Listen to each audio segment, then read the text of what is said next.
Hola, muy buenas tardes. Mi nombre es Diego Benítez. Soy médico anestesista en el Hospital Puerta del Mar, en Cádiz. Y primero que nada quería dar las gracias por la invitación a este congreso benéfico de fisioterapia y deporte. Y por otro lado, especialmente a Miquel Junquera, que ha sido la persona que se ha puesto en contacto conmigo para que esto sea posible.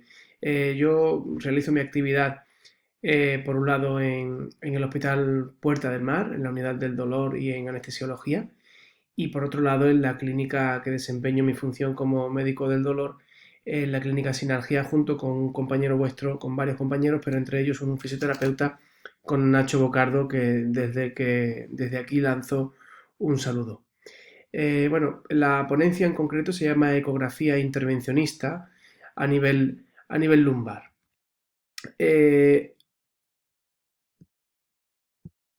Ahora, en cuanto a esto, yo querría empezar con este artículo. Es un paper de 2013 de la revista Techniques in Regional Anesthesia, donde incide, o como conclusiones dice que la gran dificultad que tiene la ecografía a nivel lumbar por el grado de dificultad a la hora de la interpretación de las imágenes. En esto tiene mucho que ver pues el grosor del paciente, el índice de masa corporal, que es proporcional a la dificultad de visualización. Incide también en la necesidad de una sistemática de exploración lumbar para que no se nos quede nada detrás en el tintero y para evitar este efecto operador dependiente que, como sabéis, tiene la ecografía. Y también comenta por último que tanto la ultrasonografía como los sonidos como la fluoroscopia son técnicas mutuamente complementarias y no técnicas excluyentes. Aquí tenéis los niveles de evidencia. Yo he querido resaltar que tanto a nivel del bloqueo de facetas lumbares como el bloqueo del ramo posterior del nervio raquídeo gozan de un nivel altísimo de evidencia y que por ahí vamos a ir incidiendo más nosotros en nuestra explicación. Un segundo. Bueno, pues la sistemática de exploración vamos a conseguirla, vamos a empezarla en dos ejes. En un eje primero longitudinal y secundariamente en un eje transversal. Este eje longitudinal vamos a colocar la sonda, el paciente lo vamos a colocar en decúbito prono. Le vamos a poner al paciente una almohada en la zona abdominal para que disminuya esa hiperlordosis lumbar y favorecer que se vea mejor el espacio interlaminar, que siempre nos va a venir muy bien. Comenzaremos, como digo, con una visión longitudinal en la línea media, colocaremos nuestro transductor en la línea media y la imagen que vamos a obtener es una imagen que, bueno, se ve poco, realmente se ve poco si el paciente está hiperextendido. Podemos ver los espacios interespinosos si el paciente tiene esta disminución de la hiperlordosis, como hemos dicho, con la almohadita. Lo que vamos a ver es una imagen continua de las apófisis espinosas, sombra acústica, y en algunas zonas, entre una espinosa y otra, podemos ver una ventana acústica que no es otra cosa que un espacio interlaminar o interespinoso, que es por donde realizaríamos nuestras técnicas epidurales o raquídeas. Si trasladamos la sonda un pelín hacia un lateral, parasagital, seguiríamos viendo una visión longitudinal en una línea paramedial que correspondería con las láminas. Fijaos cómo cambia ahora la arquitectura de la zona, donde ahora ya no veremos esa imagen gruesa, inespecífica, sino que ya veremos esta imagen que denominamos en dientes de sierra, y entre una lámina y otra veríamos espacios interlaminares, que lo pongo en amarillito, y que no es otra cosa que la imagen de la dura madre posterior. Con lo cual tenemos ahí bueno, una información muy valiosa a la hora de hacer técnicas de infiltración en el espacio epidural. A lo mejor esto para fisioterapia pues no lo hacéis, pero para anestesia es muy importante, sobre todo en niños y en adolescentes. Bueno, pues vamos a coger y vamos a girar la sonda, vamos a deslizarla un poco más hacia el lado, hacia el lateral. Y esta vez fijaos cómo he tumbado un poco la sonda, porque si os fijáis, las vértebras superiores son un pelín más grandes, más pequeñas, perdón, más estrechas que las vértebras inferiores, que son más anchas. Entonces, esto hace que ese pilar articular, que es donde nosotros vamos a ir ahora en esa visión longitudinal, donde solo vamos a ver sombra acústica porque lo que hay debajo es solo hueso con intermediación de diferentes articulaciones facetarias, ese pilar articular no es recto, no es paralelo a la línea media. Es un pilar que va desde medial hacia lateral en función de cuando vamos descendiendo con la sonda. Así, la articulación L5-S1 estará, si estamos en un plano longitudinal, en un plano más lateral que si estamos, podremos ver perfectamente una transversa de una L3, mientras que abajo vemos una L5-S1. Como digo, aquí solo vamos a ver sombra acústica y esa imagen en dientes de sierra ahora se va a armonizar un poco, se va a poner un poco más redonda, porque ya sí vamos a ver articulaciones facetarias. Acordaos que la faceta es como una tejita, una encima de otra, de forma que la parte superior de la teja es de la vértebra superior y la parte inferior es de la vértebra inferior, ¿vale? Entonces, la zona del valle, donde vemos esos picos redondeados y esos valles, sería la zona interfacetaria. Bueno, si seguimos un poco más hacia lateral, vamos a colocarnos encima de las apófisis transversas. Y en ese momento también nos va a cambiar la ecoestructura y ahora sí, pues vamos a ver la sombra acústica de esas zonas redondeadas con sombra acústica que no son otra cosa que las transversas y entre ellas deja entrever el músculo que está justo delante, que es el músculo psoas lumbar. Fijaos que incluso se ven diferentes fascículos musculares y cómo entre uno y otro ahí podríamos acceder al ramo anterior en cuestión del nivel que estemos. Perfectamente, si estamos un L3, L4, pues podemos, y si estimulamos ahí vamos a ver movimiento de danza patelar por contracción del cuádriceps, por efecto del plexo lumbar y efecto del nervio femoral, sobre todo. Desde esta posición, y si volvemos a dirigirnos un poco hacia medial, volveríamos realmente de nuevo a la faceta. Es en esa transición transversa-faceta, donde vamos a encontrar el lugar por donde nos va a discurrir nuestro ramo medial posterior, que no lo tenemos en otro lugar que en la transición entre la faceta y la transversa. De forma que longitudinalmente puede costar un poco de trabajo y habría que hacerlo nivel por nivel, pero vamos a encontrar una zona que nosotros denominamos o que denominan en doble joroba. Fijaos que tenemos una joroba superior correspondiente a la faceta y una joroba inferior correspondiente a la transversa. Y es en esa zona donde hay ese cambio de imagen entre una y otra la que correspondería realmente al lugar de unión entre la faceta y la transversa y es por donde discurriría, como hemos dicho, el ramo medial posterior. Esto para hacerlo en longitudinal, ¿vale? Longitudinal. Y siempre nos queda la duda de dónde va a quedar el ramo medial posterior de L5, que verdaderamente es el más complicado de sacar, porque la pala ilíaca nos muestra sombra acústica y entonces es muy complicado. Lo que yo hago, o lo que hacemos mucha gente, es colocar la sonda longitudinal encima de la articulación L5-S1 y a partir de ahí ir muy lentamente, buscando esta parte que correspondería a la parte articular del sacro, al diente del sacro, y justo por aquí es por donde va a discurrir el ramo posterior de L5, ¿vale? Ramo posterior de L5 que lo encontramos encima de la vértebra inferior, ramo posterior de L3 que lo encontramos encima de la vértebra inferior de L4 y así sucesivamente, como bien sabéis. Aquí tenéis una representación donde veis cómo emergen los diferentes nervios, pues justo estamos diciendo que emergen entre la articular y la transversa. Y el longitudinal lo pillamos en esa imagen de doble joroba. Quizá ahora más adelante vais a ver otros abordajes que son bastante más sencillos de entender, incluso de conseguir que de esta imagen longitudinal. Yo la longitudinal la recomiendo para los procesos articulares, porque en un mismo plano, donde vemos diferentes articulaciones con una única infiltración de caudal a craneal en plano, vais a abordar diferentes articulaciones. Ahí veríamos por dónde quedan los ramos mediales posteriores de las diferentes raíces. Bueno, perdón. Vamos a cambiar ahora y vamos a ver en el eje transversal cómo sería esta sistemática de exploración. Y para ello vamos a comenzar colocando nuestra sonda encima del sacro. Es una forma muy sencilla, es casi subcutáneo, esta parte de S1, y mediante una visión transversal en la línea media vamos a ver el sacro y vamos a ascender despacio hasta encontrar, ahí tendríamos una imagen del sacro. Dependiendo del nivel que nos veamos, pues aquí podemos ver una ventana acústica que corresponde con el foramen posterior de S1, y si vamos un poco más hacia lateral veríamos la zona de la articulación sacroiliaca. De esta manera vamos a ir ascendiendo de forma que nos colocaremos enseguida, sin darnos cuenta, encima de la lámina de L5. ¿Y cómo sé que es la lámina? Bueno, pues sé que es la lámina porque no voy a ver la transversa, no tengo transversa, ¿vale? Y si superponemos una imagen de TAC, pues sería o correspondería con esto.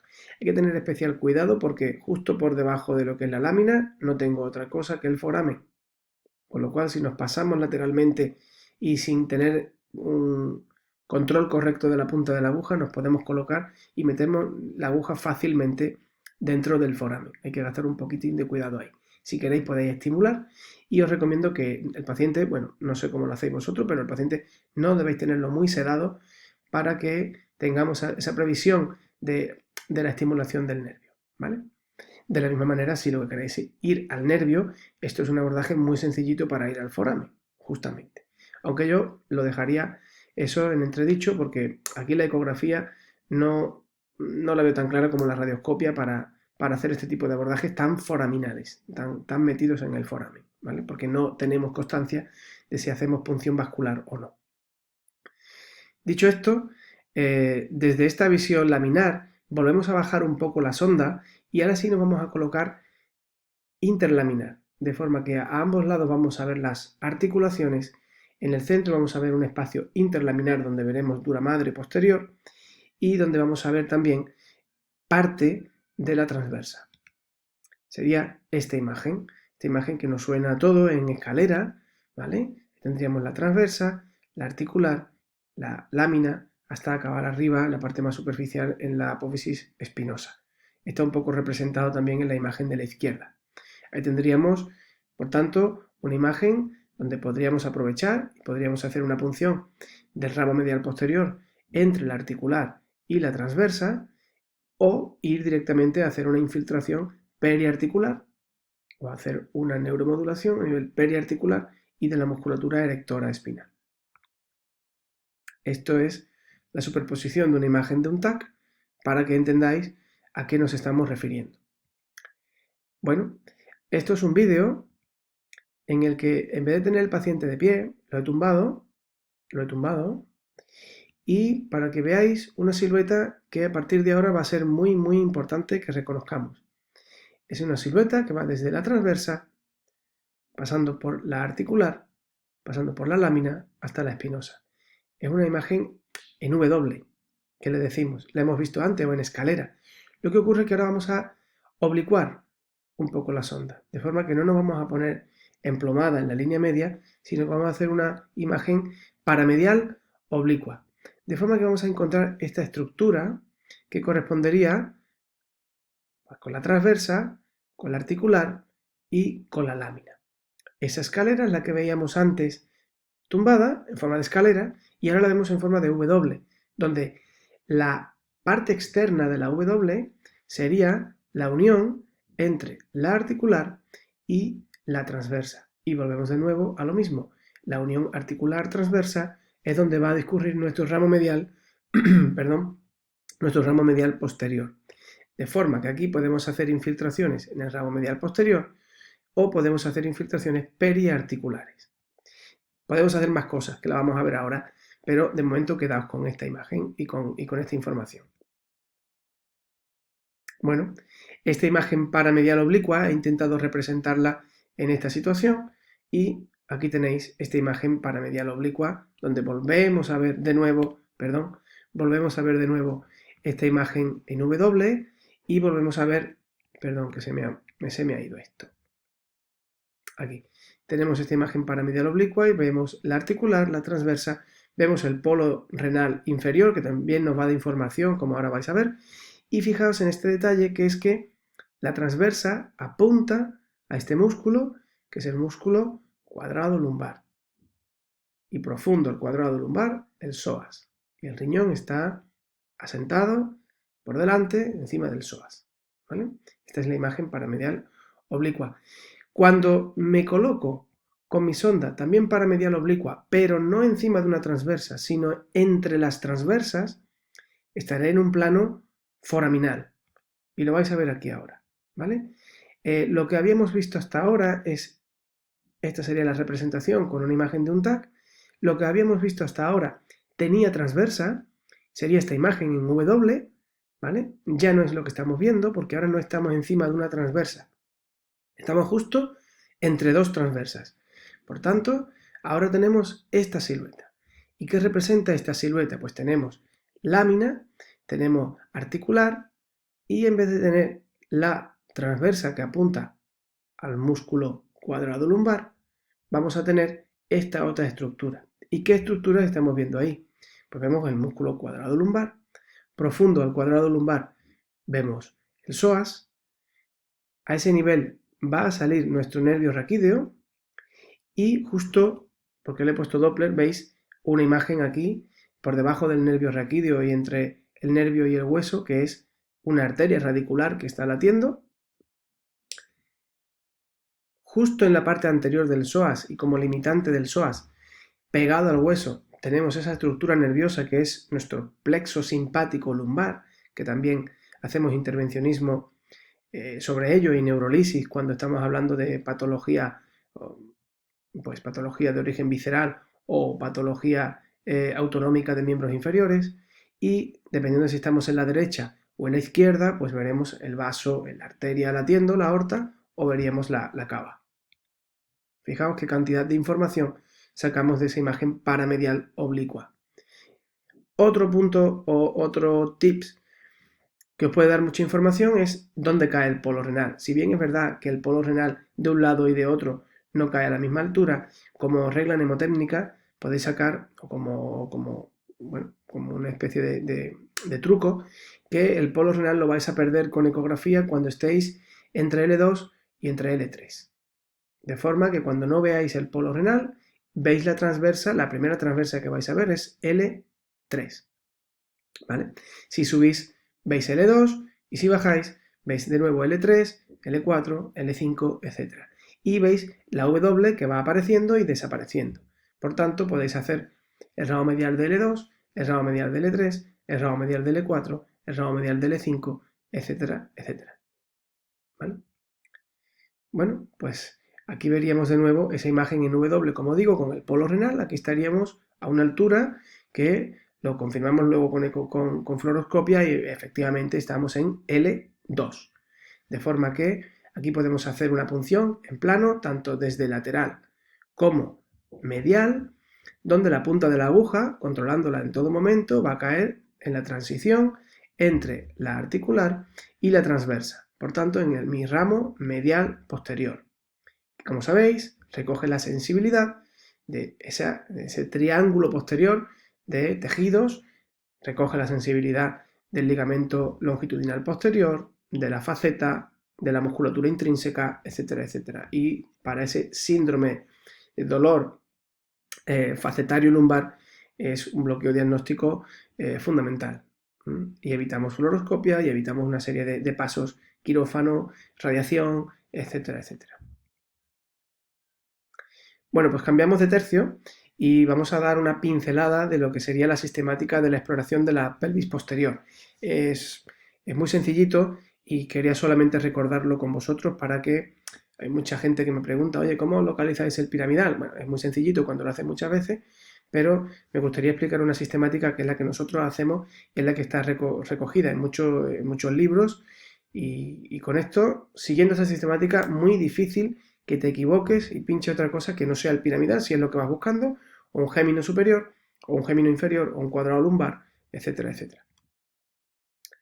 Bueno, ¿qué vamos a encontrar en toda la pelvis posterior? Pues vamos a encontrar los músculos glúteos, el músculo glúteo superior, medio y menor, el músculo piramidal, los músculos géminos superior e inferior, y en medio, pues el músculo obturador interno, más abajo el cuadrado femoral y por delante de ese cuadrado femoral el obturador externo. A nivel de arterias y nervios veremos las arterias y nervios glúteos superiores, mayores y menores, superiores e inferiores, arteria y nervio pudendo, el nervio ciático, el nervio femorocutáneo posterior, que es un poco más complicado de ver, pero que se puede intuir, y podríamos incluso dar alguna pincelada de nervio clúneo. Bueno, ¿cuál es la sistemática que vamos a seguir? Pues el paciente se coloca en decúbito prono. No hace falta colocarle ninguna almohada ni nada, simplemente que el paciente esté relajado, tú del lado que vayas a explorar del paciente y tu ecógrafo enfrente. Acordaos siempre de la ergonomía a la hora de trabajar con ecografía, que es tan importante. ¿Y dónde vamos a empezar la exploración? Pues la vamos a empezar justo en la espina ilíaca postero-superior, donde hacemos las inyecciones para aspirar sangre de médula ósea de la espina ilíaca postero-superior. Ahí lo que vamos a ver va a ser la musculatura glútea, y dependiendo de si nos vamos más lateral o más medial, pues veremos mejor el glúteo medio o veremos peor el glúteo medio, simplemente. Bueno, desde ahí descenderemos hasta la escotadura ciática superior y desde ahí descenderemos hacia la espina isquiática y hacia la tuberosidad isquiática. Y de esa manera vamos a ver todas las estructuras que estamos hablando. Por tanto, vamos a colocar la sonda ahí encima de la espina ilíaca postero-superior, veremos la sombra acústica del hueso, de la pala ilíaca, y veremos la musculatura glútea, veremos la fascia y veremos tejido celular subcutáneo y veremos la musculatura glútea. Justo cuando empecemos a bajar, vamos a ver justo en la ceja superior de la escotadura ciática mayor, vamos a ver esa arteria latiendo, que no es otra que la arteria glútea superior. Acordaos, la glútea superior coge por encima del piramidal y la glútea inferior coge por debajo del piramidal. Digamos que una coge por encima, no se ve, y otra coge una por encima y otra por debajo, y el piramidal quedaría en el centro transversalmente, como veis en la imagen. Bueno, pues el hecho de ver esa arteria glútea superior ya me está diciendo que estoy a punto de entrar en el orificio ciático mayor. Sabed que todo lo que hemos dicho básculo nervioso de la pelvis posterior, todo va a salir por ahí, por el orificio ciático mayor. Ahí tenéis la escotadura y fijaos cómo esta parte externa del hueso lo veo redondeado. Ahí es donde quedaría mi sonda en estos momentos. Y en estos momentos, cuando yo paso de tener esa imagen así en tobogán con la glútea a dejar de ver la glútea superior y ver esta imagen de hueso solamente redondita con dos planos musculares, ya sé que el plano superior es el glúteo mayor y que el plano inferior es el músculo piramidal. Si además hacemos rotaciones de la cadera hacia adentro y hacia afuera, flexionando la rodilla y moviendo la pierna, como sabéis, pues veis cómo se mueve este músculo, que es un poco más hipoecoico que el glúteo mayor y que es el músculo piramidal, y que por debajo quedaría el nervio ciático. Es el único momento en el que el nervio ciático va a quedar por debajo de la musculatura rotadora externa, porque ahora el resto de músculos se van a colocar por debajo del ciático y el ciático emerge por debajo del glúteo y por encima del resto de músculos rotadores externos. Al bajar la sonda me voy a colocar en esa zona donde se ve aplanada y donde estoy a la altura de la escotadura o de la espina isquiática. Ahí, justo ahí. Y en la puntita de la espina isquiática veis como que se sobreleva un poquito incluso. Aquí se sobreleva un poquito, veis, una arteria, ¿vale? Si ponéis el Doppler veréis cómo es pulsátil, es la arteria pudenda. El nervio ciático me quedaría en esta zona y ya comenzaríamos a ver la musculatura gémina, primero superior, luego el obturador interno y luego el músculo gémino inferior, en ese orden, ¿vale? Localizando la arteria pudenda hacia medial, siempre vais a encontrar, y ahí podéis estimular, nervio pudendo, un bloqueo muy sencillito, desde medial hacia lateral. Y en la puntita de la espina isquiática, hacia el sacro, veréis el ligamento sacro-isquiático, y luego el refuerzo posterior de la fascia del glúteo mayor me va a dar parte del ligamento sacrotuberoso, y es ese bolsillo que conocemos entre interligamentario, lo que se conoce como la entrada a ese canal de Alcock, que es una de las zonas donde el nervio pudendo se puede irritar o puede haber una neuropatía del nervio pudendo con una sintomatología que no la vamos a contar ahora porque no es el foro, pero que es la zona donde podemos hacer intervencionismo sobre el nervio pudendo de una forma sencilla y de una forma muy eficaz. Si seguimos bajando, pasamos de esa zona laminar del hueso, esta zona plana, a una zona redondeada. Y esta zona redondeada no es otra cosa que la tuberosidad isquiática, que se enfrenta a otra zona redondeada lateral, que es el trocánter mayor. Y entre ambos una musculatura cuadrada, ¿vale? Que es el cuadrado femoral. Y por debajo y anterior el obturador externo. Justo superficial a ese cuadrado femoral me va a quedar el nervio ciático. De nuevo, ¿vale? Nervio ciático. Glúteo mayor, nervio ciático, cuadrado femoral. Justo en la zona de la tuberosidad isquiática será donde empecemos a ver el tendón conjunto y la inserción y el nacimiento de toda esa musculatura isquiosural que todos conocemos. Hacia lateral vamos a encontrar el ciático mayor y más hacia medial las ramas del femorocutáneo posterior o ciático menor. Que acordaos que da también ramas perineales, da ramitas hacia labios mayores y muchas veces hay vulvodinias y tal que corresponden a problemas aquí y no de otra índole ni del pudendo ni nada de eso, para tenerlo como diagnóstico diferencial. Bueno, para terminar, simplemente recordad un poquito esto del nervio pudendo. Sabéis que son ramas anteriores de S2, S3 y S4, fundamentalmente S3. Cuando hacemos neuroestimulación y dejamos electrodos, lo dejamos en S3. Nos va a dar la sensibilidad perianal, perineal y genital unilateral. Y las dos zonas donde más se atrapa es a nivel de la espina isquiática y a nivel de la entrada del canal de Alcock, como hemos comentado.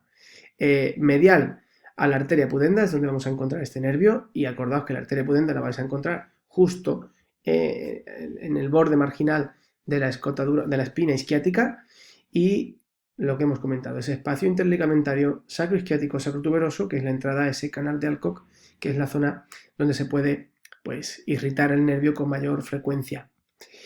Y bueno, por mi parte nada más, no despedirme, agradecer la confianza depositada en la invitación, espero que os haya gustado y para cualquier cosa que necesitéis me tenéis, he dejado por ahí mi correo también puesto, con lo cual muchísimas gracias a todos, ánimo con este confinamiento y juntos vamos a vencer, no me cabe duda, a toda esta pandemia y un saludo muy fuerte y un abrazo muy fuerte a todos. Muchísimas gracias por vuestra participación.